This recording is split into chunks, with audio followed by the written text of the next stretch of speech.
طلاق رجعی کے بارے میں اکثر سوال پوچھا جاتا ہے کہ طلاق رجعی کیا ہے اور اس کی جو بنیادی چیزیں ہیں وہ کون کون سی ہیں۔ دیکھیں، پہلی بات تو یاد رکھیں کہ طلاق رجعی جو ہوتی ہے وہ رجوع کے قابل ہوتی ہے، جس میں رجوع متوقع ہوتا ہے، جس میں رجوع ہو سکتا ہے۔ اگر کوئی شخص اپنی بیوی کو ایک طلاق دیتا ہے یا 2 طلاقیں دیتا ہے، پھر 1 مہینہ اس کی عدت ہوتی ہے۔ ایک طلاق کی یا 2 طلاقوں کی جو عدت ہے وہ 1 مہینہ تک ہوتی ہے کہ وہ واپس اس کی جانب لوٹ جائے، 1 مہینے کے اندر اس سے بات کر لے یا اس کے قریب آ جائے یا اسے شہوت کی نظر سے دیکھ لے۔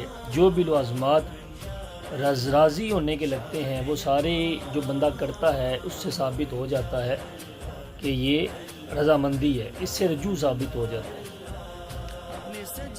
تو اگر مہینہ گزر گیا، مثال کے طور پر 14 تاریخ ہے اور اگلی 14 تک ایک بندے نے آج طلاق دی اور اگلی 14 تک اسے نہ اس نے رجوع کیا، نہ اس نے کوئی ایسی بات کی، نہ اس نے قربت کا اظہار کیا، تو نکاح فاسد ہو جائے گا، نکاح ٹوٹ جائے گا۔ تو وہ آگے جدھر جائے شادی کر سکتی ہے، لیکن اس میں ایک یہ صورت بھی ہے کہ یہ واپس اپنے پہلے شوہر سے بھی شادی کر سکتی ہے، اس میں حلالے کی ضرورت نہیں ہوتی۔ نکاح فقط ٹوٹتا ہے اور نکاح ٹوٹنے کے بعد وہ دوسری جگہ شادی عورت کر لے، لیکن وہ پہلے شوہر کے پاس آ جاتی ہے اگر آنا چاہے۔ اور دوسری بات یہ کہ مرد کے پاس فقط 3 طلاقوں کا اختیار ہوتا ہے۔ اگر اس نے 1 طلاق دی، پیچھے 2 طلاقیں رہ گئی، اگرچہ دوسرا نکاح ہوا ہو، اگرچہ انہوں نے دوبارہ رینیو نکاح کروایا ہو، اس صورت میں پھر ان کے پاس 2 طلاقوں کا اختیار رہ جائے گا مرد کے پاس۔ اگر دوسری طلاق دے دی، پھر مہینہ عدت گزر گئی، پھر نکاح ٹوٹ گیا، پھر دوبارہ نئے سرے سے نکاح کیا گیا، پھر اس کے پاس 1 طلاق کا اختیار رہ جائے گا۔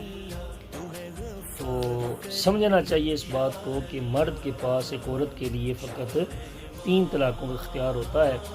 اگر 3 طلاقیں دے دی تو پھر حلالہ ہوگا، اور حلالے کی پہلی صورت یہ ہے کہ اس میں شرط نہیں لگائی جائے گی۔ شرط لگانے کا مطلب یہ ہے کہ اس میں یہ نہیں کہا جائے گا کہ تم نکاح کرو اور نکاح کرنے کے بعد تم فوراً طلاق دے دینا، یہ بات نہیں ذکر کی جائے گی، بلکہ یہ کہا جائے گا کہ تم شادی کرو جب تک وہ بسائے، چاہے تو ساری زندگی رکھے۔ اس میں طلاق کی قید نہیں ہوگی۔ جب اس میں طلاق آ جاتی ہے وہ حلالہ مقبول شمار کیا جاتا ہے، اس میں وہ عظمت، وہ برکت، وہ رفعت، وہ بلندی نہیں رہتی۔ البتہ نکاح پہلے شوہر کے ساتھ ہو جاتا ہے۔ 2 طلاقوں تک اگر نکاح ٹوٹ بھی جائے تو دوبارہ حلالہ نہیں کرنا پڑتا، دوبارہ نکاح کرنا پڑتا ہے۔ اگر 3 طلاقیں ہوگی تو اس کے بعد حلالہ ضروری ہو گیا، اور حلالے میں دخول جو ہے وہ شرط ہوتی ہے۔ یہ ساری باتیں 3 پوائنٹ والی ہو گئی۔ اور ایک اور بات عدت کے حوالہ سے، جس عورت کا شوہر فوت ہو جائے اس کی جو عدت ہے وہ 4 مہینے اور 10 دن ہے۔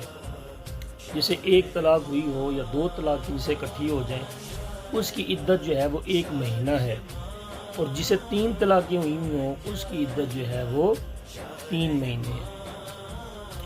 ایک اور مسئلہ بڑا قابل سماعت ہے، بڑا قابل غور ہے کہ عورت حاملہ تھی، شوہر فوت ہو گیا۔ فوت ہو جانے کے 1 ہفتے کے بعد اب عدت بنتی ہے 4 مہینے 10 دن۔ فوت ہو جانے کے بعد اس کا جب شوہر فوت ہو گیا تو ہفتے کے بعد اس کی گھر میں بچے کی ولادت ہو گئی، اس عورت کی گھر، تو عدت ختم ہو جائے گی۔ آج طلاق ہوئی تو آج طلاق ہوئی، 1 مہینہ عدت تھی یا 3 مہینے عدت تھی، کل اس کے ہاں بچے کی ولادت ہو جاتی ہے تو اس صورت میں بھی عدت ختم ہو جائے گی۔ عدت کے لیے ایک شرط یہ بھی یاد رکھیں کہ وضع حمل، جب بچہ پیدا ہو جائے تو عدت ختم ہو جاتی ہے، بے شک 3 مہینے ابھی پڑے میں ہو، 2 مہینے بھی پڑے میں ہو، 5 مہینے بھی پڑے میں ہو، یہ جو عدت کے احکام ہے عدت اس میں ختم ہو جاتی ہے۔ 3 عدتیں آپ کو بتا دی، 3 عدتیں جو ہوتی ہیں اس کی مدت کیا ہے، طلاق رجعی کے بارے میں بات کی اور حلالے کے بارے میں بات کی تھوڑی سی۔ اللہ تعالی ہم سب کو سمجھ عطا فرمائے۔